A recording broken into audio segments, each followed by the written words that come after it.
네, 7월 중순입니다. 저희 교회가 준비한 훈련 학교들이 거의 다 마무리되어 가죠. 6월부터 시작했던 TTLM도 이제 회식만을 남겨두었다라고 들었습니다. 그리고 또한 오늘 저희가 그 1일 찻집 하고 있는데요. 1일 찻집 여러분 가서 드셨나요? 네. 그 찻값이 5,000원이에요. 원래 프라미스가 1,000원이거든요. 네. 속는 셈 치고 사주세요. 네. 과자도 드립니다. 네, 과자. 네.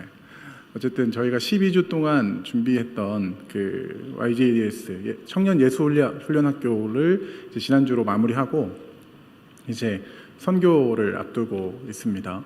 네, 요거까지 끝나면 정말 상반기가 끝이 나는 거죠. 또한 이제 마지막에 상반기의 피날레는 여름 수련회거든요. 저희 공동체는 지금 진도로 갑니다. 네, 그 진도 맞습니다. 네, 대전에서 제가 정말 갔다 왔는데 가면 진도대교에 도착해요. 네, 거기서 30분 더 가야 됩니다. 네, 각오하고 오시라고 말씀드리는 건데 왜 글로 정했냐고 저희 청년들이 엄청 저에게 많이 물었어요. 왜 꼭 거기냐? 네, 여러분 저도 특별히 대답할 건 없는데 뭐 장소가 좋다. 또 하나 여러분 이번에 선교 아니죠 수련회를 준비하면서 좀 좋은 곳에 가고 싶었어요. 좋은 곳. 꼭 멀리 떨어져야 좋냐? 또 그렇게 질문하시면 또 할 말이 없는데 진도 생각보다 좋습니다. 장소 상당히 좋고요. 가는 것, 오는 것을 잘 견딜 수 있으면 여러분이 아침에 일어나 우리 저녁에 도착하잖아요. 저녁에 저에게 이스라엘 백성들처럼 욕을 퍼부으실 거예요. 여기가 진도까지 우리를 불러내요. 고작 이걸 먹이려고 막 이렇게 얘기한 다음에 아침에 이제 커튼을 딱 여는 순간 이래서 왔구나를 경험하실 수 있을 만한 장소니까 우리 교육자들의 선택을 믿으시고 따라오시고 또 지금 16일 저희가 14, 15, 14일은 주일이고 15일은 휴일이고 16일이 이제 화요일인데 직장인들에게는 어쩌면 더 이 휴가 내기가 어려운 시간이다. 왜냐하면 한 주의 첫날이잖아요. 그래서 좀 어렵다라고 얘기를 하시는 분들이 많아서 좀 걱정이 되기도 하는데 여러분 시간을 내실 수 있다면 내시기 바랍니다. 갔다 오면 갔다 온 사람과 진도에 가본 사람과 진도에 가보지 않은 사람으로 나눌 수 있습니다. 그게 메리트예요. 나 진도 한번 가봤어. 죄송합니다. 자, 우리 로마서 지금 읽고 있어요. 로마서 이제는 여러분들이 좀 쉬운, 왜 쉽냐면 평소에 좀 읽어봤을 법한, 아니면 여러분들이 뭐 수련회를 가든 아니면 교회 학교에서 단 한 번 여러분들이 교회 학교를 다녔다면, 교회 학교를 안 다녔다면 한 번도 들어보지 못했을지 모르지만 여러분들이 교회 학교를 지나왔다면 반드시 한 번은 들어봤을 문장이 오늘 12장 1절입니다. 제가 한 1년쯤 더 전에 이 본문을 가지고 설교한 적도 있어요. 1절과 2절 가지고 12장 1절과 2절 가지고 설교를 했는데요. 우리가 읽고 있는 로마서를 크게 두 부분으로 나눈다라고 했을 때 1장부터 16장까지 로마서가 있거든요. 16장까지 있는 로마서에서 1장부터 11장까지를 나누고 그리고 12장부터 16장까지 이렇게 크게 두 부분으로 나눕니다. 1장부터 11장까지를 이제 교리라고 하는데 이 교리라는 말이 가깝진 않죠. 좀 생소하긴 한데 자, 교리란 이게 사전적 개념인데 신앙의 개념화, 믿음의 근거와 가치 판단의 기준. 풀어서 설명했더니 더 모르겠죠. 교리가 뭐냐라고 했을 때 좀 쉽게는 우리의 믿는 바라고 이해할 수 있습니다. 그러니까 우리가 믿고 있는 그 신앙의 내용이 무엇이냐라고 이야기할 때 1장부터 11장까지는 그러니까 바울이 그러니까 우리가 믿는 바는 이런 거야라는 것을 로마 교회에 가르쳐 준 것이죠.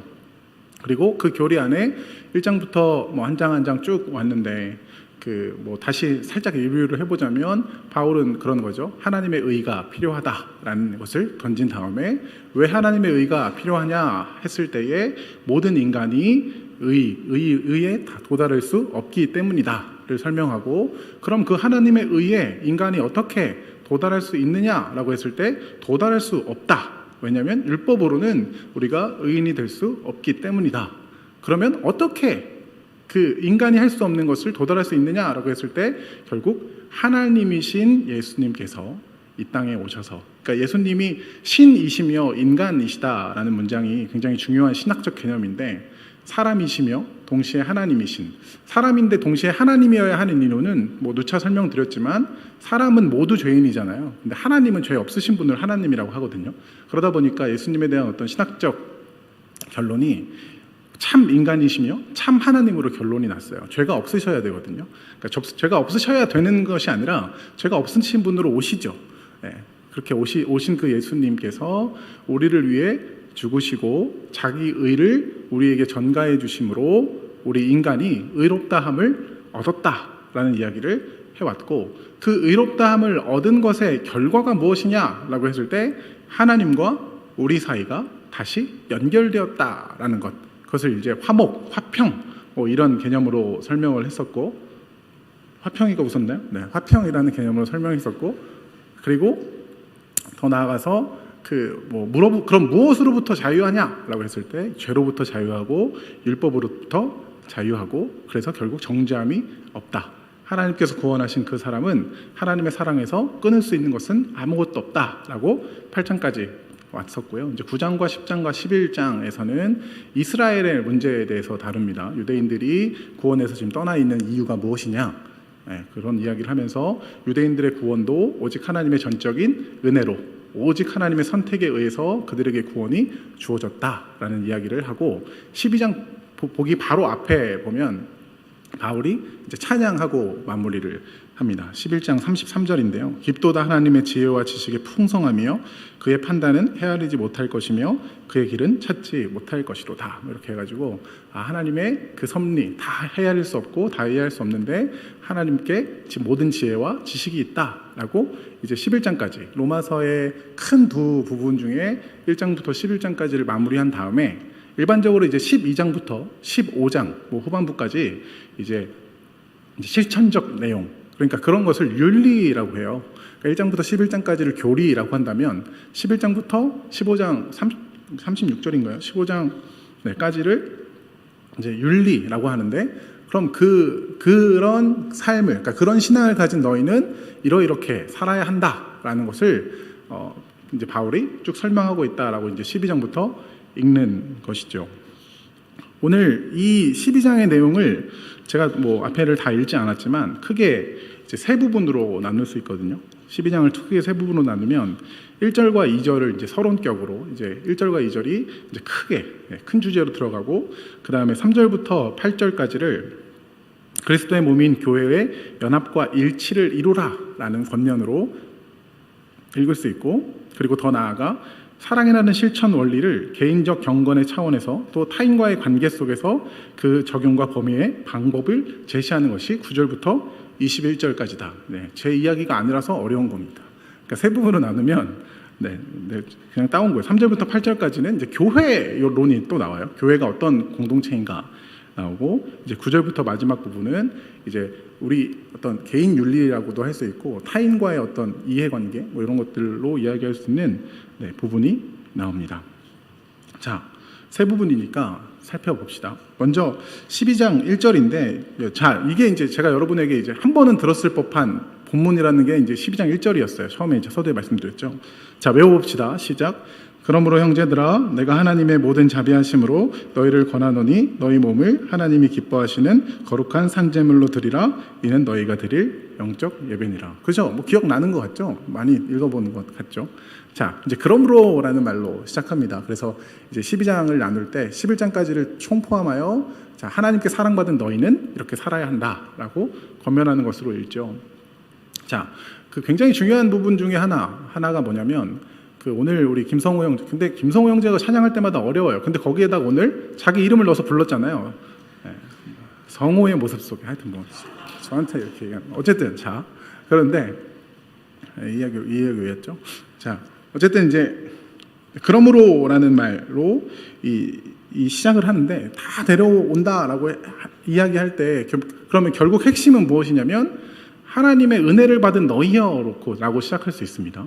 그 은혜는 긍휼로도 이야기할 수 있고 저는 그냥 이 12장 그러므로 해서 32절을 데려오는 11장 32절을 그냥 받아올 수 있지 않을까 싶은데 하나님이 모든 사람을 순종하지 아니하는 가운데 가두어 주심은 모든 사람에게 긍휼을 베풀려 하심이로다라고 이야기하여 하나님께 긍휼을 받은 너희여 너희는 이제 이렇게 살아야 한다라고 이야기하는 거죠. 자, 그리스도인들, 그러니까 교회와 다른 종교, 교회라고 하기 좀 그렇고 기독교와 다른 종교의 확연한 차이는 우리가 무엇을 하는 게 먼저가 아니라는 굉장히 중요한 포인트가 있습니다. 여러분이 무엇을 해서 신께 도달하는 종교가 이 기독교가 아닙니다. 저와 여러분이 믿는 이 그리스도교, 기독이 이제 그리스도거든요. 예수교, 그리스도 같은 말인데 예수교, 그러니까 우리는 그런 종교가 아닙니다. 하나님이 우리를 먼저 사랑하시고 하나님이 아까 성호 형제가 이런 얘기했죠. 하나님이 우리를 먼저 사랑하셔서 부르셨다 이런 얘기했는데 하나님이 먼저 우리에게 무엇을 한 것에 대한 반응이 예배예요. 그러니까 여기 이제 1절 후반부에 보면 너희가 드릴 영적 예배다 이런 얘기하는데 그러니까 저와 여러분이 아무것도 하지 않았을 때 우리가 로마서 5장 8절에서 읽었잖아요. 뭘 읽었죠? 자, 로마서 5장 8절 뭐였죠? 우리가 아직 죄인 되었을 때에 그리스도께서 우리를 위하여 죽으심으로 하나님에 대한 자기 사랑을 확증하셨다. 이게 지금 우리는 죄인 상태로 있는데 하나님이 그분이 먼저 오시는 거예요. 기독교는 이런 겁니다. 기독교는 저와 여러분이 하나님께 나아가는 종교가 애초에 아니에요. 그러니까 시작 자체가 그런 종교가 아니라 하나님이 당신을 우리에게 계시하신 다음에 나를 따라올래? 이런 종교라는 거죠. 그래서 1장부터 11장까지 어떻게 보면 이 교리라는 것을 그렇게 길게 여러분 잘 이해하지 못했잖아요. 저도 다시 읽어도 이해되지 않는 부분이 많이 있는데 그렇게 길게 써놓는 겁니다. 사랑받은 너희여. 그러니까 저와 여러분의 행동이 먼저가 아니라 하나님이 우리를 사랑하셨다라는 것을 더 분명하고 명확하게 이해할 필요가 있어요. 왜 그러냐면 10장에서도 우리가 읽고 넘어왔지만 이 10장 2절이었던가요? 이 이스라엘 백성들이 자기들의 행위로 하나님께 도달하려고 하다가 이것이 이제 율법을 지킴으로 하나님께 도달하려 했다. 의에 이르려고 했다. 다 같은 말로 성경에서 읽는데 그러다가 그 사람들이 의에서 벗어나 버리거든요. 그러니까 이런 일들이 이제 벌어지는데 하나님의 사랑을 모르고 법으로 뛰어들어가면 우리는 반드시 실패합니다. 이걸 잘 이해하셔야 돼요. 저와 여러분이 하나님의 사랑을 모르고 오늘 우리 14절부터 21절까지 읽었잖아요. 장난 아닌데 어마어마합니다. 구절들이 장난 아닌데 이것을 지키려고 여러분들이 뛰어들어가면 안 되는 겁니다. 왜 안 되느냐? 왜 우리가 사랑하지 못하느냐? 라는 것에 대한 성경적 근거는 하나님이 나를 얼마나 사랑하시는지 알지 못하기 때문이다 라고 우리가 이해해야 할 만큼 그만큼 하나님이 나를 얼마나 사랑하셨는지가 굉장히 중요한 포인트예요. 여러분, 저와 여러분이 하나님이 나를 얼마나 사랑하시는지 그 깊이와 너비와 높이를 더 깨달아 알기를 소망합니다. 거기에서 우리가 누구를 사랑할 수 있어요. 제가 아까 찬양하면서 곰곰이 생각해 보는데 형제의 모습 속에 보이는 하나님의 형상 아름답다. 옆에를 봤죠? 우선 자매가 앉아 있었긴 했는데 이 얘기가 아니라 누군가가 날 볼 때 나를 보면서 하나님의 형상이 아름다우려면 상당히 어렵습니다. 그래서 떠올렸죠. 언제 아름다운가? 수련회 가면 아름다워요. 수련회 한 2시간 정도 기도한 이후에 무슨 역사인지 모르겠는데 우리 마음이 좀 풀어지고 상대를 봤을 때 눈물 콧물 우리 교회에서는 그런 일이 잘 일어나지는 않는데 막 이렇게 내 외모를 자신할 수 없지만 누군가를 향해서 그냥 뭔가 이렇게 막 주고 싶을 그 마음. 그게 어떻게 일어나는지도 잘 모르긴 하겠지만 어쨌든 어떻게 하나님의 형상 그 성도의 모습 속에 하나님의 형상을 볼 수 있는가라는 것을 다시 생각해 보니까 나를 사랑하신 하나님이 그에게도 보이는 거예요. 이해가 되십니까? 그 사람에게서 하나님의 형상이 나타난다. 다시 보세요, 여러분. 아까 그 찬양할 땐 보이더니 이제 안 보이죠? 이게 정상이라니까요. 여러분, 제게 하나님의 형상이 보입니까? 끄덕거려 주시는 분이 있어서 감사한데 그렇게 안 보이거든요.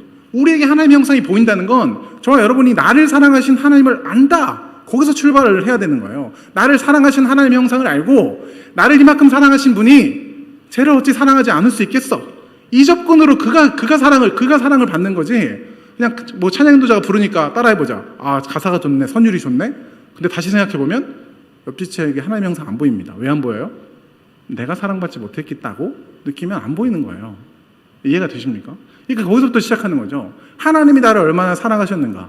누군가를 사랑하기 전에 하나님이 나를 얼마나 사랑하셨는가에서 우리는 머물러야 할 필요가 있습니다. 제가 그래서 여러분에게 뭐 어제도 우리 목장 모임에서도 뭘 하지 말라 그런 이유가 우리는 하잖아요. 뭘 해요. 교회에서 여러분 직분 뭐 목자든 마을장이든 뭐 간사든 뿐만 아니라 뭐든 뭐 부장이든 뭐든 간에 목사든 간에 뭘 하면 대가를 요구합니다. 왜냐하면 사랑받지 못한 상태에서 우리가 뭘 하면, 근데 하나님의 사랑이 충만하여 뭘 하면 대가 안 받아도 괜찮거든요. 네. 그렇잖아요.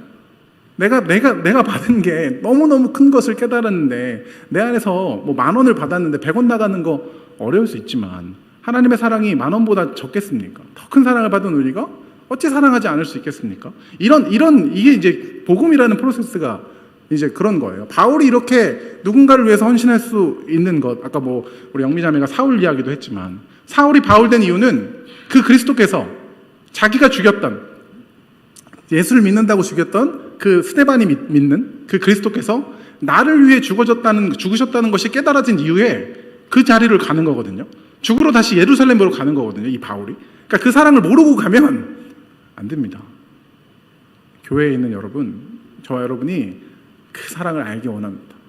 그 사랑을 알고 사랑하는 거예요. 그래서 대가 없이 우리가 줄 수 있는 겁니다. 네, 30밖에 안 했는데 56분이 됐어요. 네, 행복하십니까? 자, 그러므로 형제들아, 내가 하나님의 모든 자비하심으로 너희를 권하노니 너희 몸을 하나님이 기뻐하시는 거룩한 산제물로 드리라. 자, 이제 뭐 지난번에도 한번 얘기했었는데 이제 이 영적 예배라고 이야기하면서 무엇을 이야기하냐면 이제 우리 몸을 드리라고 합니다. 우리 몸. 저와 여러분이 몸을 드리는 거예요. 그러면 몸을 어떻게 드릴 수 있습니까? 하나님께 몸을 어떻게 드릴 수 있습니까? 초대교회에서 그런 논쟁이 있었어요. 그러니까 논쟁이 아니죠. 그런 소문이 있었어요. 이 그리스도인들은 살과 피를 먹는다. 그러니까 인육과 혀를 먹는다라는 이야기를 했는데 저와 여러분 이거 까딱 잘못 이해하면 그렇게 이해할 사람이 아무도 없을 수 있는데 내 몸을 드리라고? 뭐 손가락 드리면 되나? 그렇게 생각할 수 있잖아요. 근데 이제 그런 게 아니라 이스라엘 백성들이 이전에 보면 오늘 요즘 우리가 이사야를 읽고 있기도 한데 우리 바울 공동체에서 읽는 이사야에 보면 마음이 없는 재물들이 나와요. 이제 하나님께 드리는 마음은 없고 재물만 옵니다. 근데 이제 어떻게 보니까 몸만 오는 거죠. 그러니까 몸도 안 오는 건데 마음이 없는 어떤 예물들이 나타나기 시작하는 거죠. 그러니까 하나님께 사랑받는 저와 여러분은 이제 전인, 여기서 이제 몸을 드리라라고 하는 것을 이제 전인을 드리라라고 이해할 수 있어요. 전인이라는 것은 뭐 지덕체라고 이야기할 수도 있고 몸과 마음, 그렇죠? 우리의 행동, 이 모든 것을 하나님께 드리라라고 이야기하시는 겁니다. 왜 우리가 이것을 해야 하는가라고 했을 때 하나님이 우리에게 그 모든 것을 다 주셨거든요. 거기서 먼저 시작하는 거예요. 하나님이 당신의 아들을 나에게, 저와 여러분에게 주셨다라는 것은 하나님 당신이 스스로 오셨고 그리고 우리를 위하여 우리를 사랑하사 당신을 주셨기 때문에 우리도 그러함이 마땅하다라고 이제 읽을 수 있는 거죠. 근데 여기서 생각해 볼 것은 저와 여러분이 재물의 가치가 있느냐라는 거예요. 그럼 어떻게 생각합니까? 저와 여러분이 재물의 가치가 있습니까? 그러니까 재물이라는 것을 구약 시대에 이 제사장들이 재물을 가져오는데 재물을 가져오는 어떤 규례에 보면 이제 흠없는 소, 흠없는 어린 양, 흠없는 염소를 가져오는데 그러니까 이 친구들 이렇게 나름대로의 관리법 안에서 이제 흠없는 자들을 갖고 오는데 저와 여러분들은 흠이 없지 않잖아요. 흠이 있잖아요. 우리는 재물이 여기서 이제 재물이라고 했을 때 재물의 가치가 없습니다. 그래서 1장부터 11장까지 읽어온 그 내용 안에서 우리가 다시 해석하자면 예수 그리스도로 죽고, 이건 이제 6장에 나오는데 세례 부분에서 로마서 6장에서 우리가 읽었어야 되는데 예수 그리스도와 죽고 예수 그리스도 안에서 살아난 우리가 하나님께 드려져야 한다. 뭐 그런 얘기를 로마서 6장에서 했었거든요. 그러니까 예수와 한 몸 되어 연합된 저와 여러분만 하나님께 제물이 될 수 있습니다. 제물이 된다 한들 저와 여러분이 어떠함이 아니라 그리스도로 옷 입은 저와 여러분의 모습으로 제물이 되는 거죠. 이해하십니까? 저와 여러분은 제물의 가치가 없어요. 드려도 아무짝에 쓸모 없습니다. 왜냐하면 흠이 있거든요. 근데 저와 여러분이 가치 있고 가치 있는 제물이 되는 이유는 단번에 드려진, 오늘 영미자매 기도에도 나왔지만 대제사장 되신 그 예수 그리스도를 믿는 믿음 안에 있는 저와 여러분, 예수님만 제물이 되실 수 있거든요. 저 예수님과 연합된 저와 여러분. 그리고 그러면 우리가 영적 예배를 드린다는 건 그리스도 안에 있음 그 자체, 그게 이제 영적 예배를 드린다라는 건데, 하나님께 우리의 마음과 뜻과 생각을 맡기고 하나님을 향해 나아가는 것. 오늘 우리가 또 찬양했는데 찬양의 제사 드리며 이 찬양했잖아요. 그러니까 제사라는 말 자체에서 제가 굉장히 이제 답답했거든요. 왜냐하면 그러니까 이 찬양을 부르면 잘 해석되지 않았어요. 근데 무슨 제사라고 하니까 다시 해석이 되는 거예요. 기쁨의 제사, 감사의 제사, 찬양의 제사. 명확하죠. 그러니까 감사와 기쁨과 뭐예요? 찬양. 이건 드리는 건 명확하거든요. 왜냐하면 이것은 반응이에요. 하나님께서 우리에게 주신 것에 대한 반응으로 나가는 거잖아요. 그냥 여러분 저한테 감사 잘 안 하시잖아요. 그죠? 제가 뭘 드린 게 없으니까. 이런 거거든요. 이게 피드백이에요. 하나님께서 나에게 주신 은혜에 대한 감사로 감사의 제사를 드리고 기쁨의 제사를 드리고 뭐예요? 찬양의 제사가 드려지는 거거든요. 그러니까 다시 해석이 되는 거죠. 그러니까 제사가 목적이 아니라 무엇을 드리느냐라고 했을 때 하나님께서 나에게 주신 것에 대한 반응. 그렇지 않습니까? 그러니까 영적 예배라는 것은 하나님께서 우리에게 주신 그 그리스도, 그것에 대한 감사로 우리가 무언가를 하는 겁니다. 그러니까 뭔가를 하는 것도 큰 의미는 없어요. 왜냐하면 받은 게 더 크기 때문에. 그러니까 의미가 없다고 하니까 또 하지 않아도 돼요. 뭐 이렇게 질문하는데 하라니까요.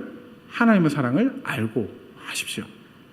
자, 그것이 우리의 영적 예배다라고 이야기하고, 이제 두 번째 부분에서 이제 교회에 대해서 이야기를 합니다. 4절과 5절인데 제가 천천히 읽어볼게요. 들어보세요. 우리가 한 몸에 많은 지체를 가졌으나 모든 지체가 같은 기능을 가진 것이 아니니 이와 같이 우리 많은 사람이 그리스도 안에서 한 몸이 되어 서로 지체가 되었느니라. 이렇게 이제 이야기를 하거든요. 이제 이 세대를 본받지 말고 우리가 무엇을 해야 하는가라는 것을 1절과 2절을 큰 주제로 보고 그 안에서 우리가 어떤 실천 과목 안에 어떤 주제가 들어오냐면 이제 교회됨이라는 주제가 이제 들어옵니다. 세상과 다르게 어떻게 살아야 하는가? 우리는 교회됨으로 살아야 한다. 뭐 이렇게도 해석할 수 있는 거죠. 자, 교회의 각 구성원으로서 하나님께 드리는 영적인 예배, 이렇게 이제 중간 부분을 해석한다면 우리는 한 몸으로 부르심을 받았다라는 거죠. 저와 여러분이 한 몸으로, 많이 이제 설교도 들었죠. 고린도 전서입니까? 거기에도 이제 비슷한 이야기가 나오는데, 그래서 오늘 찬양한 그 많은 곡들 중에도 한 몸, 하나 되어, 뭐 이런 찬양들을 우리가 하는데, 자, 보세요.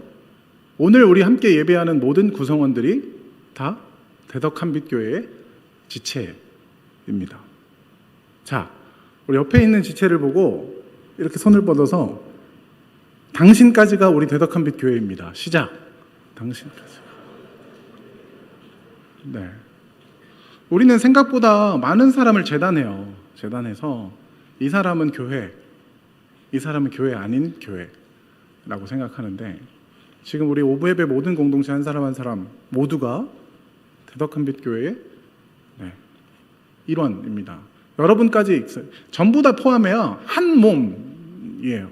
나는 없어도 되겠지라는 생각을 여러분들이 가질 수 있는데, 그런 생각은 이제 접어두십시오. 여러분까지, 나까지 한 몸입니다.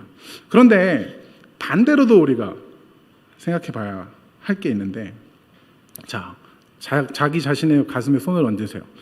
그리고 얘기해 봅니다. 나 없이도 교회는 한 몸입니다. 이해하기 어렵죠? 왜냐하면 여러분 없어도 교회는 한 몸이에요. 이럴 때 이제 도망가도 되구나 이런 생각을 하는 게 아니라, 여러분이 하는 어떤 일, 여러분이 맡고 있는 어떤 일에서 여러분이 여러분의 이름으로 무언가를 하잖아요. 그러니까 제가 이 공동체, 예를 들면 제가 이 공동체 안에서 제가 정말 드러나면 저 없어서 이 공동체가 돌아가지 않으면 전 잘못하고 있는 겁니다. 무슨 얘기인지 이해하세요? 여러분 중에 누가 여러분 다 모두 소중한데 그 중에서 나 없으면 안 돼라는 이 생각은 우리를 균열과 분열로 그리고 질투와 그런 것들로 이끕니다. 그렇기 때문에 이 두 가지 문장이 부딪히는 것 같으면서도 둘 다가 참인 게 여러분 당신까지가 일원입니다가 맞고 나는 없어도 우리 교회는 완전합니다도 맞아요.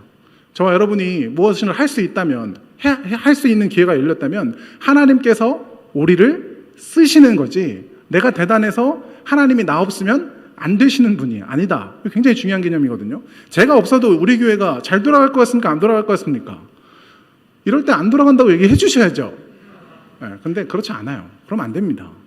그런 개념으로는 안 돼요. 제가 사라져도 누군가가 사라져도 근데 그것이 막 이제 안 할 거예요. 삐졌어. 이런 거 말고 이제 목사님 목자가 너무 힘들어서 그만둘래요. 뭐 이런 거는 이제 시작되겠지만 그런 거 말고 저와 여러분 우리가 일원으로서 나 없으면 안 돼라는 스스로의 나에게 그런 마음을 혹시 여러분들이 가지고 있다면 그걸 착각입니다.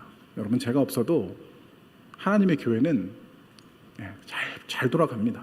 돌아간다는 의미 자체가 내가 개념한 거에 우리가 매여 있어서 그렇지 전혀 그렇지 않습니다. 자, 이렇게 이제 이야기할 수 있겠죠. 결국 그래서 중요한 건 이 교회는 한 몸이라는 것이 중요합니다. 여러분 우리가 다 굉장히 많이 이제 듣고 같이 배웠는데 한 몸이라는 거, 이 지체까지가 한 몸입니다. 내 옆에 있는 지체까지, 그리고 지금 여러분 공동체에 참여하지 않는 여러분까지 우리 대덕한 빛교회의 한 몸입니다. 들어오세요.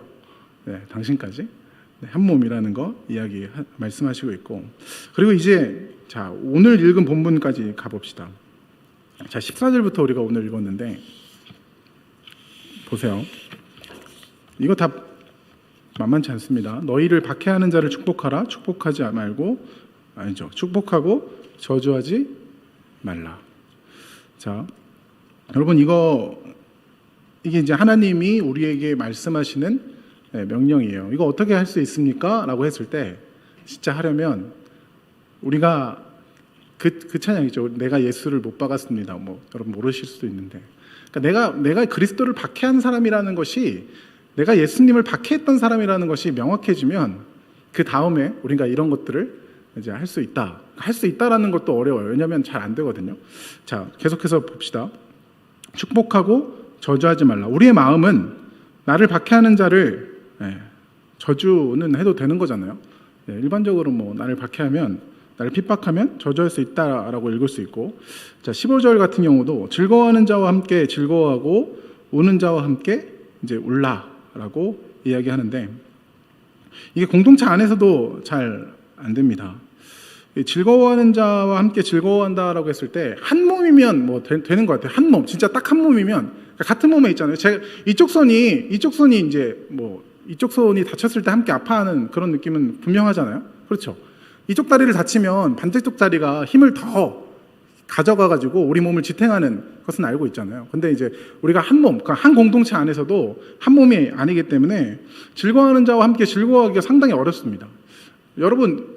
여러분이 우리 공동체 안에서 즐거워하지 못할 때가 언제냐면, 저를 이제 예를 들자면, 제 또래들이 이제 목사들 또래들 많이 있을 거 아니에요. 그들이 제가 생각했을 때 잘 되면 즐거워하기가 어려워요. 이게 사촌이 땅을 사면 배가 아프다는 얘기로 우리가 일반적으로 이해할 수 있는데, 저도 그거 잘 못합니다. 왜 쟤는 좋은 교회라는 표현 자체가 어폐가 있지만, 제가 생각하는 어떤 좋은 교회. 여러분 똑같잖아요. 누군가가 나랑 비등하다고 생각했는데, 누군가가 좋은 직장에 취업하거나 좋은 상대를 만나서 결혼하거나, 좋은 상대라는 건 다 허상이긴 합니다. 결혼 대상에 있어서 좋은 데서 다 무슨 신기루에 없어요. 그런 것. 있어요. 하여튼 그렇죠. 그러면 상당히 어렵거든요. 결혼도 그렇고 유학도 그렇고, 뭐 나는 유학 가려고 계속 준비하고 있는데 누군가는 유학 가버리면, 그렇죠? 상당히 만만치 않습니다. 우리 공동체 안에서도 같은 기업을 면접 본 친구들도 간혹 있는데, 그건 면접이라는 게 잔혹하지 않습니까? 누군가는 되고 누군가는 안 돼요. 그러면 그 친구의 손을 여러분 잡아줄 수 있을 것 같아요? 상당히 어렵죠. 야, 오늘 보자 그러면 아니 아니 그렇죠? 이게 안 됩니다. 안 된다는 것을 제가 결론 내는 게 아니라 우리 본성이 그렇다라는 거예요. 본성이 우리가 그래요. 그러니까 우는 자와 함께 울라. 이거는 그래도 우리가 좀 더 됩니다. 왜냐하면 우는 자라는 자체가 나보다 연약하다라는 것의 증거거든요. 그래서 우리는 동등하게 있으면, 그러니까 나랑 비슷한 사람이 갑자기 울면 쟤 왜 울어? 이렇게 되고, 나보다 연약하고 좀 힘든 일을 겪고 있다. 우리 친구들 중에 정말 심한 병에 걸렸다 그러면 여러분들이 울어줄 수 있겠지만, 그런 일들도 우리 인간의 본성으로에서는 잘 안 됩니다. 서로 마음을 같이 하여 높은 데 마음을 두지 말고 라고 얘기하고 있는데, 자, 여러분, 높은 데 마음을 두지 말고라는 말이 얼마나 어려운 말이냐면, 예수님, 우리가 뭐 찬양도 낮은 곳으로 찬양하잖아요. 낮은 곳으로 하죠. 여러분 어디 가고 싶어요? 높은 곳으로 하고 있잖아요. 낮은 곳으로 하면서 그 음은 높여놨어. 뭐 이런 거. 가고 싶은 거야. 이건 그 원작자는 잘 모르죠. 낮은 곳으로. 이렇게 할 수는 없으니까. 뭐 그런 거예요, 진짜. 근데 보세요. 여러분 돈 벌면 어디 살 것 같아요? 높은 데 삽니다. 마천루는 왜 그 마천루가 집이 팔립니까? 사람들이 높이 살고 싶어서 그런 거거든요. 높은 데서 아래를 내려다보고 싶어서. 그러니까 누군가는 거기까지 해석하는 거야. 인간이 신이 되고 싶어서 높이 올라가는 거다. 인간들을 아래로 내려다보기 위해. 바벨탑은 왜 쌓았습니까? 높이 올라가려고. 그런 거거든요. 저와 여러분이 이제 이거 본성에 다 어긋나는 이야기라는 거죠. 높은 데 마음을 두지 말라고 하면서 저도 높은 데를 바라보고 있고 여러분도 이미 높은 데를 바라보고 있는데 바울은 정반대를 이야기하고 있습니다. 17절에 보면 아무에게도 악을 악으로 갚지 말고 모든 사람 앞에서 선한 일을 도모하라. 한 대 맞았는데, 아니 이거 너무 어려운 게 뭐냐면 제 딸이 한 대 맞고 오잖아요. 그럼 제가 분개해요. 가자. 가. 누구야? 한 대 쥐어 받고 와야 되거든. 쥐어 못 박으면 말이라도 한 대 찔러. 야, 너는 너 인성이 덜 됐구나. 뭐 이렇게. 앞에서는 또 말 못하고. 목사라는 게 들통나면 동네 소문이 다 나거든. 대덕한 빛교회 목사 저 모양이라고. 아니 근데 다 그 모양이에요. 신 목사님 안 했을 수 있어요. 뭐 아시는데 그렇잖아요. 이게 할 수 있거든. 여기 18절에 보니까 할 수 있거든이라고 이제 표현하니까 할 수 있으면 하고 할 수 없으면 말라는 거구나라고 여러분이 해석할 수 있지만 힘을 다하여라고 해석하는 게 맞습니다. 할 수 있는 데까지로 해석해야 하죠. 너희는 모든 사람과 더불어 화목하라라고 이야기하고 있습니다. 자, 이게 지금 여러분들이 1장부터 11장까지 읽었던 내용이 어렵다라고 얘기하고 목사님 저희에게 실천 과목을 주세요라고 이야기했을 때 드릴 수 있는 실천 과제입니다. 가서 하세요. 이런 거예요. 교리 너무 어려워요. 그래서 오늘 무엇을 적용해야 하죠? 여러분 저에게 질문한다면 오늘 14절부터 여러분들이 적용하시면 됩니다. 먼저 이 14절부터 우리가 오늘 지금 쭉 읽은 거 마지막에 보면 원수의 이야기 나옵니다. 모르겠어요. 여러분들이 저보다 인생을 더 산 분도 있고 덜 산 분도 있지만 원수라는 개념 자체를 이미 개념이 되었고 분명히 그 대상이 있을 수도 있고 앞으로 저와 여러분의 삶에 어떤 사람이 어떻게 나타날지 모르니까 만만치 않잖아요. 원수가 진짜 나타날 수도 있는데 원수에 대해서 바울이 하나님의 말씀을 전하는 건 뭡니까? 원수를 갚지 말고 원수의 갚음을 내게 있으면 하나님께 돌리고 줄이거든 먹이고 목마르거든 마시고 이렇게 이게 저와 여러분이 이제 해야 하는 일입니다. 자, 가서 하세요. 이렇게 사시면 됩니다. 로 끝내고 싶지만 먼저는 확실하게 은혜를 받은 저와 여러분이 바울을 통해 들은 이 어떻게 보면 다시 율법으로 오는 것 같은 이 계명을 해보셔야 합니다. 해봐야 하는 게 맞아요. 근데 해보셔야 한다라고 말씀드리는 이유가 이게 안 됩니다. 근데 안 된다 해서 끝내는 이야기가 아니고 제가 말씀드리고 싶은 건 해도 안 됩니다. 그러니까 하지 마세요. 이게 아니라 하나님의 뜻은 이거입니다.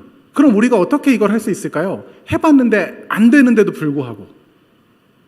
근데 하나님의 뜻이 이거니까 저와 여러분이 하나님의 뜻대로 살지 않겠다 그러면 그냥 이걸 그냥 덮어버리면 되는데 하나님의 은혜를 알았다는 사람들이잖아요. 저와 여러분이 이제 은혜를 알았어요. 그래서 그것에 대한 반응으로 감사와 찬양과 또 기쁨 그리고 어떻게 살면 하나님께서 기뻐하실까라는 것에 대해서 바울이 쭉 설명하잖아요. 쭉 설명했는데 이거 장난 아니네 이렇게 끝낼 게 아니라 하나님 이거 어떻게 하면 할 수 있습니까? 라는 질문을 우리가 해야 하지 않겠습니까? 어떻게 하면 할 수 있을까요? 뭐 방법이 늘 정해져 있지만 이것을 할 수 없다고 주님께 고백하는 방법 외에 이것을 할 수가 없어요. 그러니까 하나님이 우리에게 이렇게 하라라고 말씀을 하셨는데 율법도 똑같잖아요. 이전에 우리에게 주셨던 율법이 똑같거든요. 이렇게 하라라고 말씀을 하셨고 그 구약 시대와 오늘 우리가 다르다라고 하면 예수 그리스도의 이후에 우리가 다시 이제 이 율법으로 어떻게 보면 다시 어떤 법으로 나아가는 건데 이제는 우리가 할 수 있다라고 나아가는 것이 아니라 하나님 나 할 수 없습니다. 근데 이게 하나님 뜻이라서 저 이렇게 살고 싶습니다. 하나님 붙잡아 주세요. 도와주세요. 하나님의 뜻이 이거니까 이렇게 살기 원합니다 하고 하나님을 붙잡는 것 외에 우리가 이 일을 행할 수 있는 방법이 없어요. 오늘 우리가 그 찬양했잖아요. 구원하심이 보좌에 앉으신 우리 하나님과 어린 양께 있도다. 이제 구원이라는 것을 우리가 축소해서 이야기할 때 내가 구원을 받았다라는 것, 과거의 어떤 시점만 우리가 이야기하는 구원이 아니라 저와 여러분의 오늘 그리스도께서 우리와 함께 하심이 구원 사역이시거든요. 그럼 오늘 우리와 그리스도께서 우리와 함께 하시면서 어떤 구원 사역을 해나가시냐면 오늘 이 14절부터 그려져 있는 이 말씀에 대한 우리가 하나님의 사랑의 반사로서 이제 행하기 원하는 그 일들에 그리스도께서 함께 참여해 주심으로, 그러니까 우리가 하는 것이 아니라 우리 안에 계신 성령의 능력으로 이 일을 하기 원하고 그리스도께서는 우리에게 해 주심으로, 또 이것이 우리의 능력으로 되는 것이 아니라 하나님의 능력이 우리 가운데, 구원의 그 능력이 우리 가운데 이 일을 이루어 주심으로 오늘 다시 한번 그 구원을 확인하는 것으로 저와 여러분의 삶 가운데 나타날 수 있는 말씀이라는 거죠. 오늘 본문의 제목을 선한 것을 굳게 잡으라라고 했는데 우리 말씀 많이 읽었잖아요. 선한 것이 무엇인지 엄청 어렵습니다. 왜냐하면 개념이 없어요. 근데 성경에서 말하는 이 선한 것은 그냥 선은 하나님만 선하다라고 얘기해요. 그래서 결론이 되게 두리뭉실한데 하나님을 다시 굳게 잡으십시오. 구원은 과거에 있었던 어떤 일이 아닙니다. 오늘 우리가 그 하나님을 굳게 잡고 하나님의 뜻이 우리가 안에서 성취되고 또 우리가 하는 어떤 삶에서 나타나기를 소망함으로 그 하나님을 의지하고 의탁하고 굳게 잡으십시오. 그 하나님께서 저와 여러분의 삶 가운데 이 어마어마한 원수를 사랑하는 일을 이루어 주실 것입니다. 믿으십니까? 이걸 이제 믿는 겁니다. 하나님이 내가 할 수 없는 것을 성령의 내주하심과 인도하심과 역사하심 속에 해내실 것을 믿고 넘어져도 다시 일어나고 쓰러져도 다시 일어나 하나님의 뜻을 성취하시는, 성령 안에서 이루시는 저와 여러분의 한 주의 삶이 되었으면 좋겠습니다.